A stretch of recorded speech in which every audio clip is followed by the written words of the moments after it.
Should a dispatcher have a course when he starts? I am not working with unexperienced people at all. I'm getting pressed, let's say, from all the parts. I'm really looking for people that will be working with me and with Trucking 42. What do they need to pay attention to, for example, when they come to an interview? What do you ask them?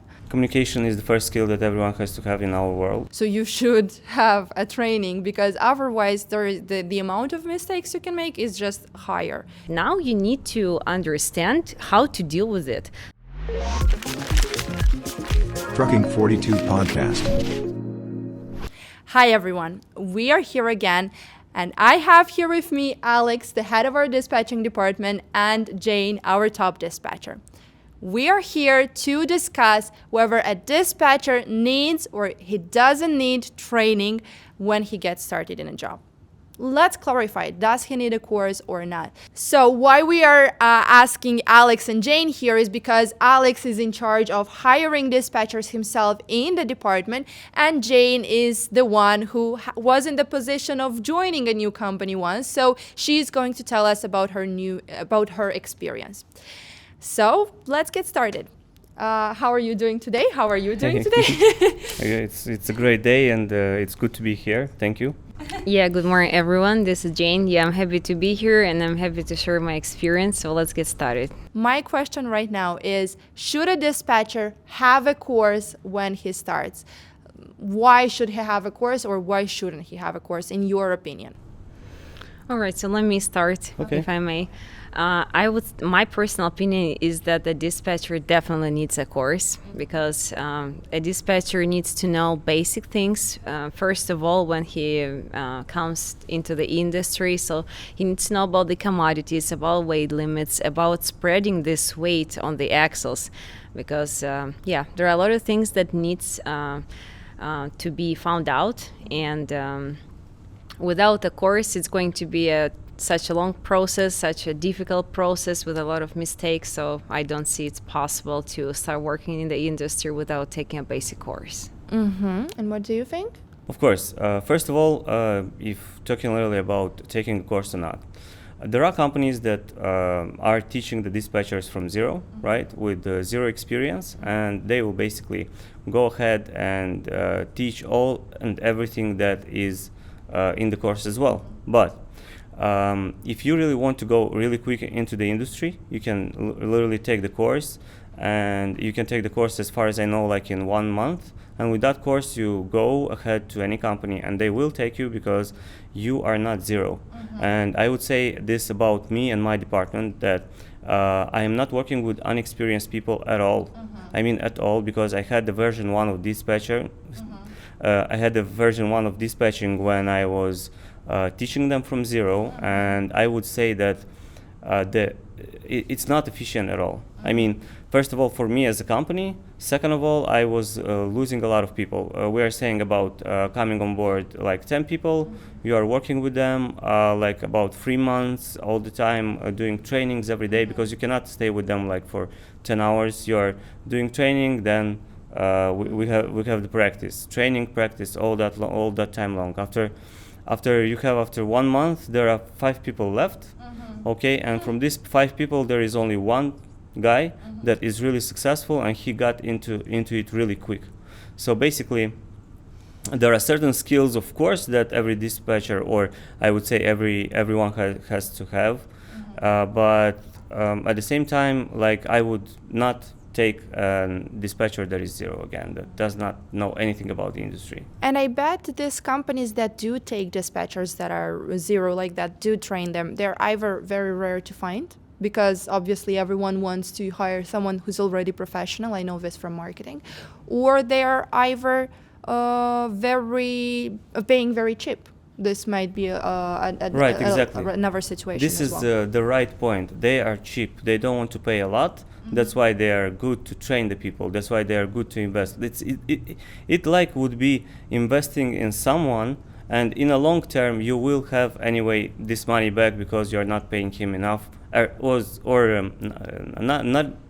Enough is like the market. You are not paying the market ranges.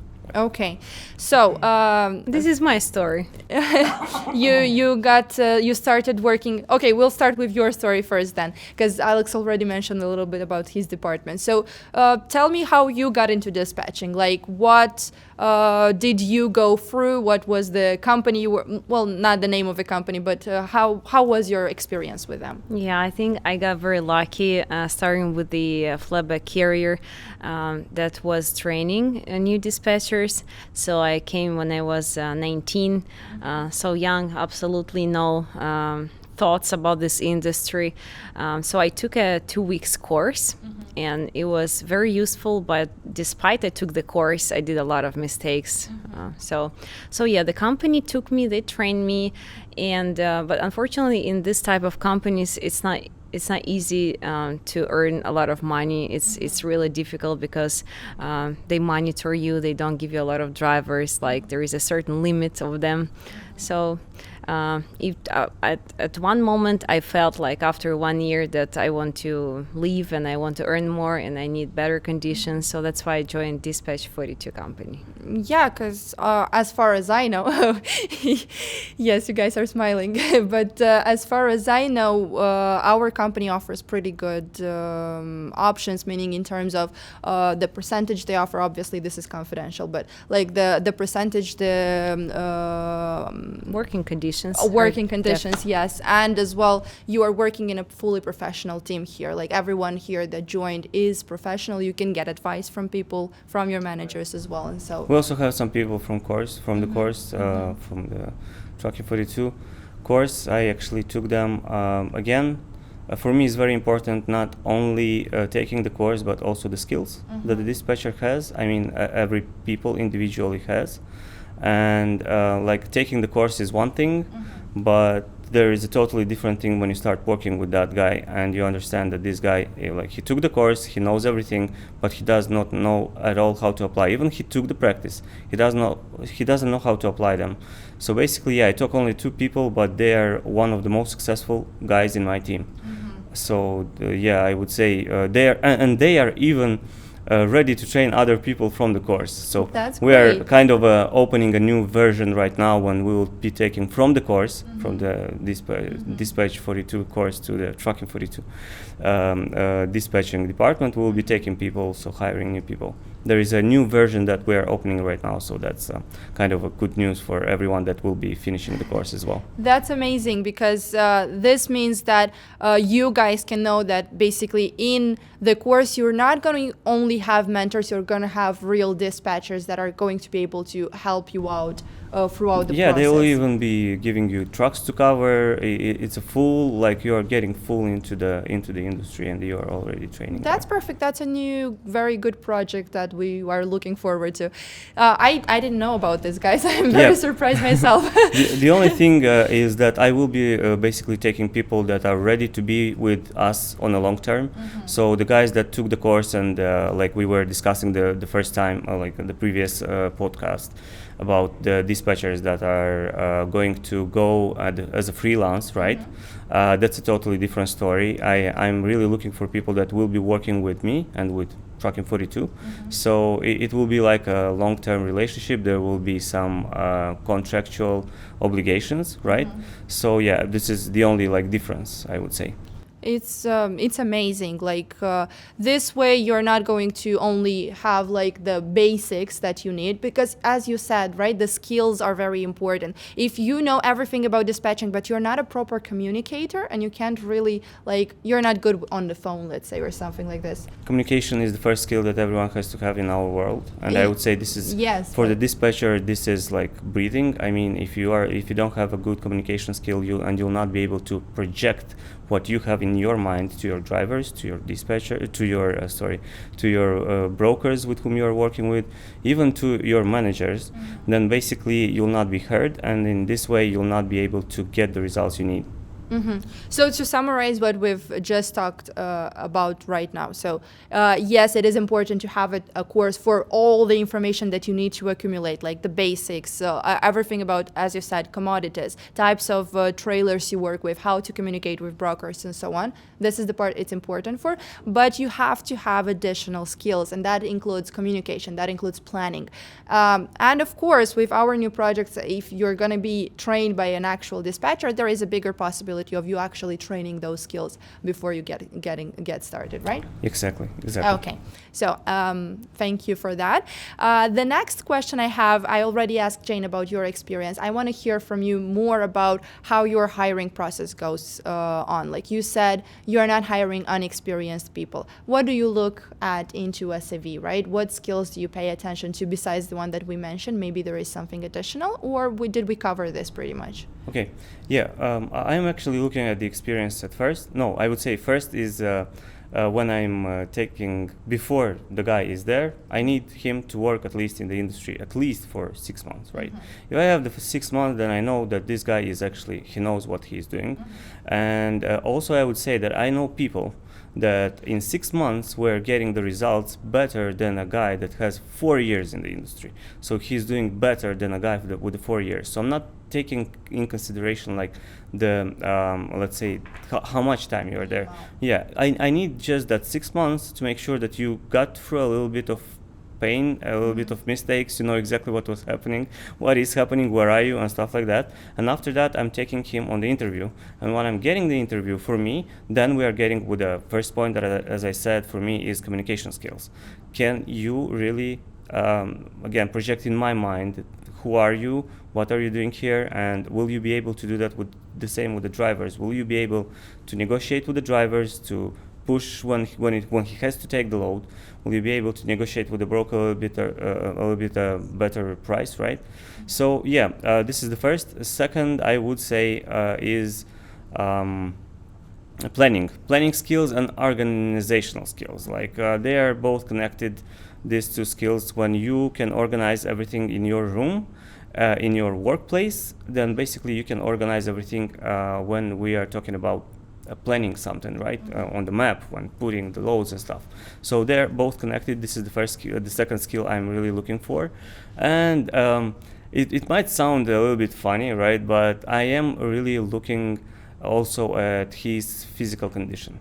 People with a good physical condition and in a good shape, I didn't know that. Yeah, and in good shape, they are again more organized, and they are giving me a little bit of more trust. It is what it is. This is something that I'm looking for, and again, this is the first, second, third. It's not a skill, but this is the third thing I would look for, because for me, I know how is that to be lazy, not to take care of yourself, and this is actually something that will be projecting not in a bad way on your life. So in a healthy body, you have a healthy mind, right? You're right. I would say there is one more important quality maybe, like stress resistance. Wow, I missed that. Yeah, because here in this industry, everyone is pushing. Like I'm getting pressed, let's say, from all the parts. So first from the drivers, then from the owner, then from the broker. So here it's very, very important to keep calm and to still continue building your plan. Like if you know your goal is to get the driver loaded and broker is screaming and driver is screaming, you need to calm them both down and let the driver pick up the load and let the broker do their job. So yeah. If talking a little about the stress, I would say that the dispatchers are actually paid that much only because of that stress resistance they can take on their shoulders. That's a really stressful job. I mean, this is like really, I don't know a lot of jobs that are those stressful. It means that they are killing your mind. This stress is killing your mind. You have to take everything on you, and you are dealing with a lot of stuff every day, and sometimes it's not like within 10 hours, it's not letting you go. Everyone is screaming, shouting, like why this, somebody's not happy and stuff like that. So it's really hard. And then you go to sleep and you can't fall asleep. And you can fall asleep even after this kind of days. So this is one of the reasons why this job is paid that much, I would say. Yes, thank you for this. So since we've specified both your experiences and what you look for, let's see what you said you don't hire inexperienced dispatchers, but you most probably had to deal with them. You said it yourself. So what mistakes do they make the most? Maybe share some of your mistakes that you did at the beginning. Heard that in the previous podcast. Well, maybe an actual situation or something like that, if you want to or feel comfortable to, or something that you might say about the dispatchers you had to deal with. It's up to you. All right, let me try. One of the interesting mistakes that I've made later on, maybe like 6 months later after I joined the industry, it was how to build a negotiation with the broker in a correct way when the situation, let's say, is stressful. Like, for example, the broker, we're already loaded, we're on the way to the delivery. Let's say we have few deliveries, and then the broker is calling and he says, for Friday, I'm adding you one more drop. And it's like 150 miles away from the original final destination. So in this case, you understand that your week is screwed up. You cannot get over the weekend run. And now you need to understand how to deal with it. So there are a few options. You can accept that and then get screwed up and then I don't know when to load this truck, or you can tell the broker like a very important reason why the driver cannot go and pick up the load. So in this case, you need to feel the situation. Like if you know for sure that Friday, like 2 p.m. empty time is not going to work for you at all, you need to understand that from the early beginning and start acting like you are not going to do that. So because they cannot push. Like in this case, when we're already loaded, they cannot push. So there are situations when they can push, and there are situations when we can push. So this is not easy. Like you need to be in the industry more and more to feel how to communicate with them, how to negotiate with them in this case. And I think thank you, for sharing that experience. Maybe it's not that easy to share such things, but as far as I know from our course, because I've been reviewing it a lot, maybe Nick doesn't talk about specific situations like this, but he does say that sometimes there are situations where the dispatcher has to back down a little, but sometimes you have a possibility and you have to stick around and like you have to put your foot down and basically go ahead with what you need to do next. So we definitely emphasize that in the training. And what about your experiences with inexperienced dispatchers? Well, I would say everything is, if generalizing, because there are a lot of them. I mean, I would not really want to go into details about any specific one. I would generalize them that everything is actually happening during not during, but everything is actually happening. All the most mistakes are happening around around the communication. Okay, so when it comes to communication, you have to make sure that if the driver told you that he's going to be late, everyone has to be updated. Everyone that has to be updated right away about the fact that he is being late. And not only, I mean, everything is actually happening around communication. How quick can you send those updates to the brokers when the broker is updating something to send it to the driver, when the owner has to know something of the company about the load and about the situation, when the manager has to know, when the supervisor has to know about I don't know, maybe some claims issue, maybe a potential claim. So if the people are not informed in the right way and in a timely manner, that where the most mistakes are coming from. So I guess this has happened a lot then if you are able to basically generalize like exactly, this. Exactly, absolutely. Yes. Do you have maybe any situation with a fully an unprepared person that had no experience, no course whatsoever, like you had to train him from zero. How was this going for you and for him as well? Yeah, I have a lot of people that I was training, and I would say for me, it's really stressful. It's really hard. You have to be all the time. You have to pay them attention a lot of time because you teach him something today, and you cannot just let him go. You have to be around. You have to be near, close. Even if you are going somewhere, you have to come back. Even if you have your job to do, you go do your job, but you always come back and you see what are they doing there, how are they doing, are they implementing everything what was said. And everything what was taught today.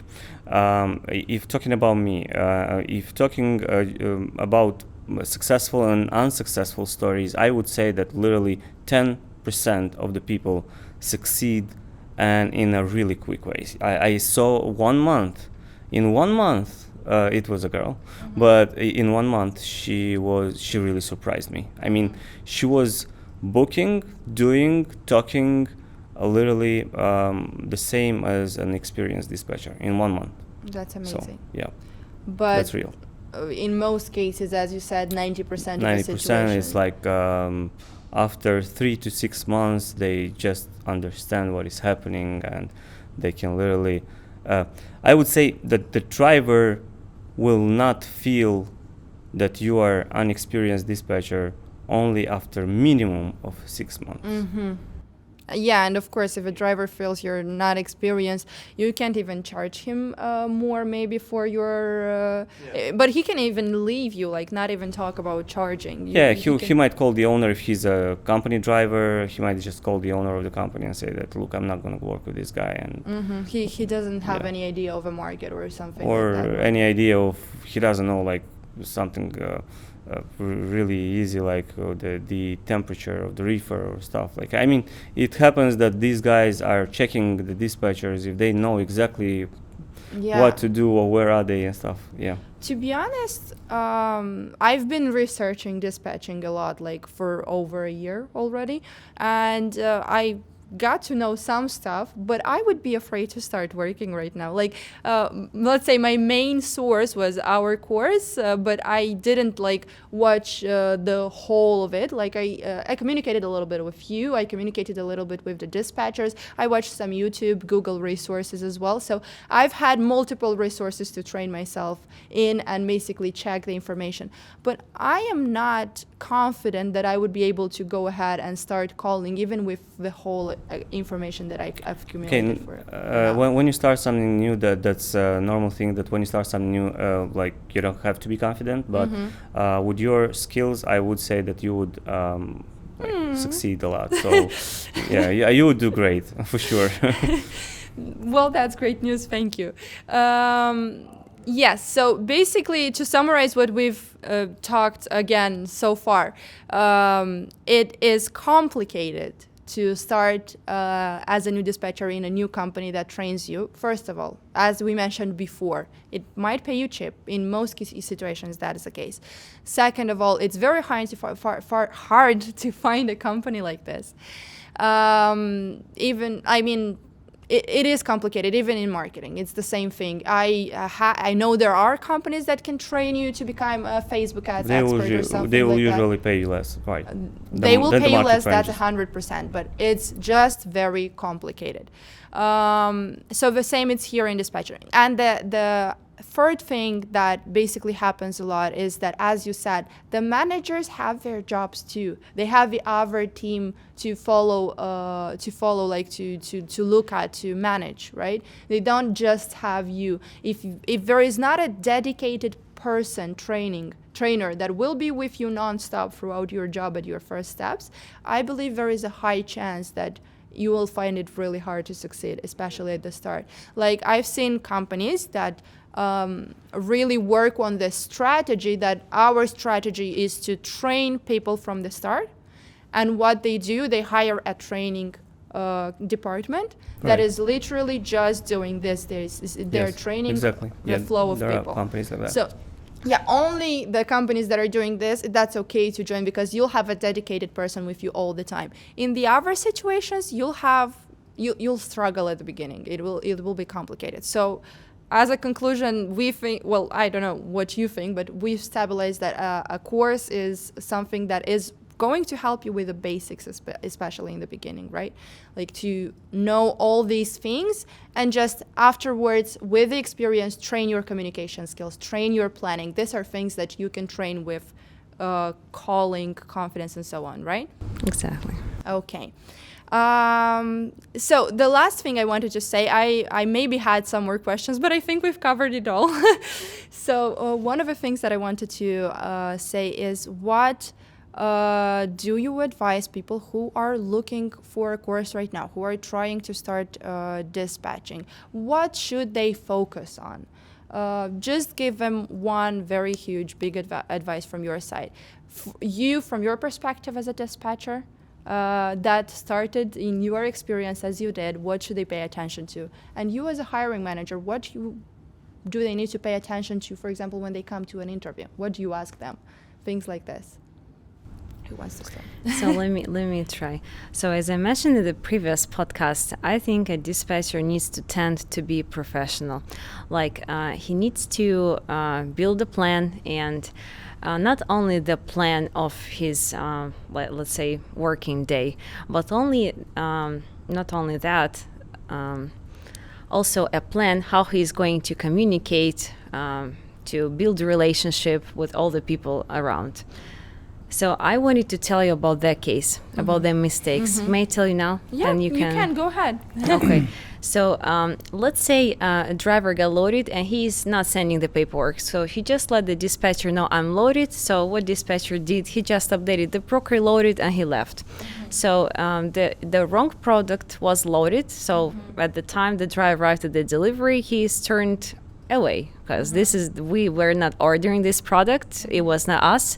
So we're calling the brokers and asking what's going on, and he says, sorry guys, you have never sent me the paperwork, so I didn't even have a chance to check it, so it's completely your fault. Now go back for your own money and do the thing. Do the right thing. Yeah, so this needs to be avoided. And how exactly? Like, you need to build a plan. You need to know what you're going to do. If the driver is not sending you paperwork, just a quick update loaded, that's not gonna work. You need to call, you need to understand, and you need to have a plan what needs to be done to avoid all of the issues that might happen. And that was a situation with a fully new dispatcher that had really no experience, no training. Honestly speaking, I heard this story from so many dispatchers, like experienced and unexperienced, like from a lot of people. So it happens. So without a professional way of seeing this, without a plan, you cannot complete it. So that's interesting, guys. Like, even experienced or unexperienced, as you mentioned, it is hard, and you can make mistakes even if you're experienced, right? So you should have a training, because otherwise the amount of mistakes you can make is just higher. It's just more complicated, let's say like this. And what about your advice? Yeah, if talking about early advice is, do not go into the industry and do not buy any course if you are not ready to pass through a lot of mistakes and failures. And that is actually with everything when it comes to something new, but here especially in the dispatching, it's really stressful, it's a hard job, you have to learn a lot. You have to be learnable a lot, and even when you think that you are a professional after 1 year, Jane might say right now that she is even now still learning. So if you are ready to improve, to grow and still learn, if you are a hardworking person, not being a lazy ass, then basically you will succeed. And in this case, you take the course. If not, then look for something that is more easy. Maybe you'll work with hands, or you'll get something like a call center or stuff like that. But if you really want to improve and if you really want to grow, there are a lot of perspectives this industry gives you. Yeah, because this industry has a lot of branches, basically, that you'll be able to use the skills that you actually acquired during working as a dispatcher. Even a dispatcher might become a broker really easy, because you know everything about what's happening while working as a dispatcher, right? Could a broker? Sorry. Go ahead. Could a broker become a dispatcher? I don't think you'll want to, but yeah, you can. Definitely could want. Yeah, fair enough. All right, yeah, so this was the message. Like, guys, as always, it's all about your inner responsibility, your inner self. So if you are good with taking the responsibility, go ahead and buy the course and get on board. This is a really interesting industry. This is a really, I guess everyone will like it. Everyone that likes to grow in and to do something, then basically he will succeed. And there is no way to be unsuccessful and to not earn a lot of money here in this industry. That's what I wanted to say, and earn a lot of money. I wanted to make that clear. Who would you say this job is for? Like, if we look at demographics, right? What are the people that joined mostly in this company? Like maybe the ages, maybe they have a specific background, specific skills. Who is it not for? I thought it was the last question, but it came up, so why not? Do you have any ideas? Yeah, 18 plus. That's of course. I would say 22 plus. Okay. Because when you, if you join a company that gives you freedom, like ours, for example, here we don't need to stay in the office. We can work remotely. And here in this company, if you're 18 years and you have a freedom, like you can work for 2, 3, 4 hours, 5, and then you can leave, I'm pretty sure that young people will tend to leave. So that's why I was saying 22 plus, because I'm hoping that after 22, the person understands why is he here and why does he need this for. The dedication is bigger. Exactly. Well, there are a lot of control points when it's not only about our job. When you finish the course, you can join Trucking 42, right? We have a little bit of freedom that you can work from home and from any place. There are companies that will not give you that will not allow that. If you want to work as an independent dispatcher, then on outsource, then basically yes, you can do that. But again, when we are talking about who can join the industry, I would say everyone from 18 to like, I don't know, even 50. It's all about how skilled are you with the computer and with everything. But yeah, I would say everyone and anyone, and all you have to know is to know English very well. That's it. Like, I mean, that's it. Yeah. And some other languages in the US, because there are, like, if you know Spanish, that's a good thing to do. Yeah, but you won't be able to book a load in only Spanish. I mean, of course, no, you have to know English as well, meaning if you know additional languages. I have to know English as main and all others maybe as well. Of course. So, yes, guys, this is basically our conclusion, let's say like this. We think... I've proved you basically by talking to our hiring manager that a course, some kind of experience, some kind of training before you start is important, because the dispatching job has so many things basically you need to know when you get started.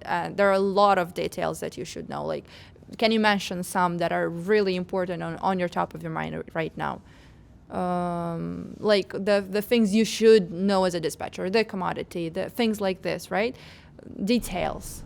Sorry. So many things to say. It's really a lot of a lot. I mean, like, well, a lot. It has works. to be at least to make some categories, like I don't know, equipment-based knowledge, driver-based knowledge.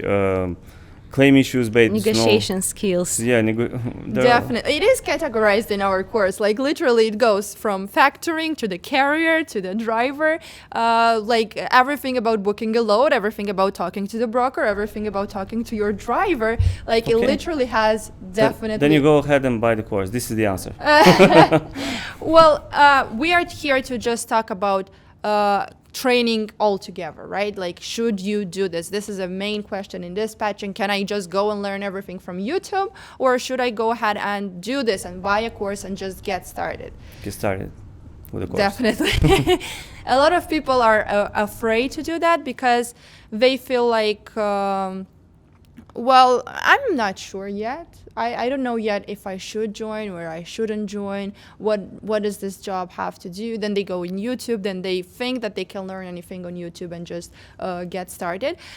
But it's not the case. I literally had a person who we talked to who didn't want to go ahead and book a course and buy a course, but he was just following our channel, just following several other channels on YouTube, and he was asking me basic questions about dispatching. I had a conversation with him.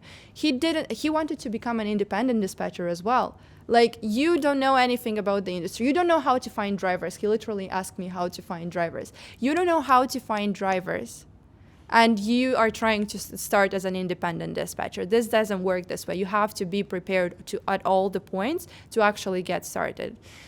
So this is what we clarified today. Thank you very much, Alex. Thank you very much, Jane. You are both really amazing. They've shared their experiences with inexperienced dispatchers and making mistakes themselves. So what I want you to do is go ahead and take a look at our channel, see what our course is about. We will actually have a playlist who talks all about our course, what it has included, what you can learn. You've heard what Alex said about the future project that we have. Take a look at it. Maybe sign up for a free meeting with our managers that will teach you about will tell you everything about dispatching and what our course is about. And this way you're going to have more faith. You're going to know when to get started, how to get started, and what you have to do for it. And basically, when you do that, you're going to get ready to become a dispatcher. So thank you very much for being here. Subscribe to our channel because we'll have more things like this in the future, and have a good day. Good luck, best paying loads. So as a message of a goodbye, I would say that if you really want to earn a lot of money and you really want to join even the Trucking 42 team after you finish the course, you can literally do that. So go ahead, buy the course, and get on board with us. You have a great day. Trucking 42 Podcast.